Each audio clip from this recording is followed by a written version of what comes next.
नमस्कार, मैं रामानु, राष्ट्रीय सुरक्षा पार्टी राष्ट्रीय अध्यक्ष हूँ। अभी फिलहाल मैं आप लोगों से कहना चाहता हूँ, इस बार आप लोग अपना बहुमूल्य वोट बहुत सोच समझकर दीजिए। जिस प्रकार नेता लोग रोटी वो भी खाते हैं, रोटी आप भी खाते हैं, हम भी खाते हैं, तो हमारे आप और उनमें फर्क क्या है? सोच की फर्क है। सोच मीन्स शिक्षा। वो और उनके बच्चे या उनके आसपास में जो लोग रहते हैं वो शिक्षित हैं। मैं मानता हूं नेता नहीं है, लेकिन उसके साथ में जो है, जो उसको ज्ञान देता है, आप ऐसे करिए, आप ऐसे करिए, लोग तभी भ्रमित होंगे। वो लोग शिक्षित होते हैं।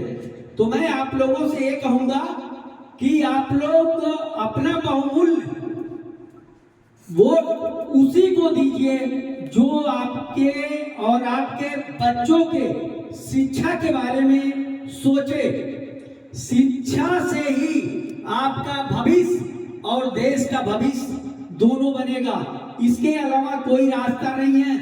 नेता तो सोचते हैं 5 किलो अनाज आप लीजिए और खाइए, काम करिए मत करिए, इससे मतलब नहीं है। उनको सिर्फ मतलब है अपना जेब भरना।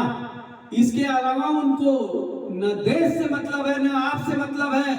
इसलिए मैं आपको कहूंगा, रोटी वो भी खाते हैं, हम भी खाते हैं, आप भी खाते हैं, लेकिन उस रोटी खाते वक्त आप सोचिए, शाम को जब रोटी खाने जाते हैं, बैठते हैं, तब आप सोचिए हमें वोट किसको देना चाहिए। आपका वोट 5 साल पे एक बार आता है वोट देने का मौका, और नेता को आप गलत नेता को जिता देंगे तो 5 साल तक उसको मौका मिलता है, आपको एक बार मौका मिलता है।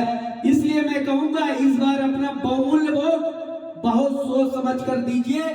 जो आपका और देश का भविष्य सुधारने लायक हो, उसी को अपना बहुमूल्य वोट दीजिए।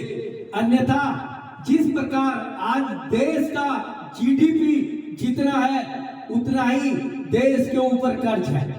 जितना अपने भारत देश का जीडीपी है, उतना ही भारत देश के ऊपर विदेशी कर्ज है। आप लोग देखे होंगे, फेसबुक में चलता रहता है फ्रॉड। व्हाट्सएप यूनिवर्सिटी से जो लोग पढ़े लिखे हैं, हमें लगता है वो लोग रोटी नहीं खाते हैं, वो लोग क्या खाते हैं भगवान जाने। लेकिन जो लोग खाते हैं वो लोग तो सोचिए, उनको सोचना पड़ेगा। ये नेता जो है अपने जेब भरने के चक्कर में इस देश को गुलामी के कगार पे पहुंचा रहे हैं, पहुंचा दिए हैं। ये मान लीजिए देश के ऊपर जितना कर्ज है उतना ही देश का जीडीपी है। तो आप आज के समय में आप आजाद नहीं हैं। तो ये सोचना पड़ेगा आपको, वो जंग फिर आपको लड़नी पड़ेगी जो आज से 1947 के पहले हमारे ये सब माननीय देश के लिए अपना जान तक दे दिए। लेकिन ये नेता इतने बेशरम हैं, इन्हीं लोगों का नाम लेते हैं और अपना जेब भरते हैं। उन नेताओं से आपको दूर रहना पड़ेगा। आप देखिए, एक नेता आज गाजियाबाद से खड़ा है, अगले 5 साल बाद लखनऊ से खड़ा होगा, फिर 5 साल बाद बरेली से खड़ा होगा, फिर 5 साल बाद बनारस से खड़ा होगा। ऐसे लोगों से दूर रहिए जो 10 साल, 15 साल, 20 साल में आपके भला के लिए कोई काम नहीं किया, देश के भलाई के लिए कोई काम नहीं किया। वो आप कैसे मान सकते हैं कि वो 20 साल बाद भी अगर बनारस से खड़ा है तो वो आपके लिए काम करेगा? कतई नहीं करेगा। ये सोचना आपको पड़ेगा। उस नेता को सोचने की जरूरत नहीं, वो तो समझा चुका है आपको, वो तो समझा चुका है आपको।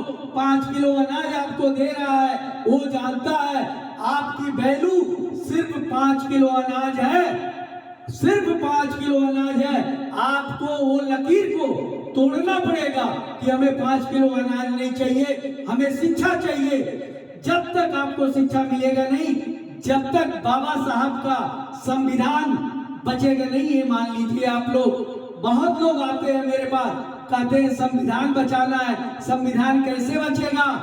मोदी साहब कहते हैं देश विश्व गुरु बन गया है। विश्व गुरु अनपढ़ लोगों से बनाएंगे?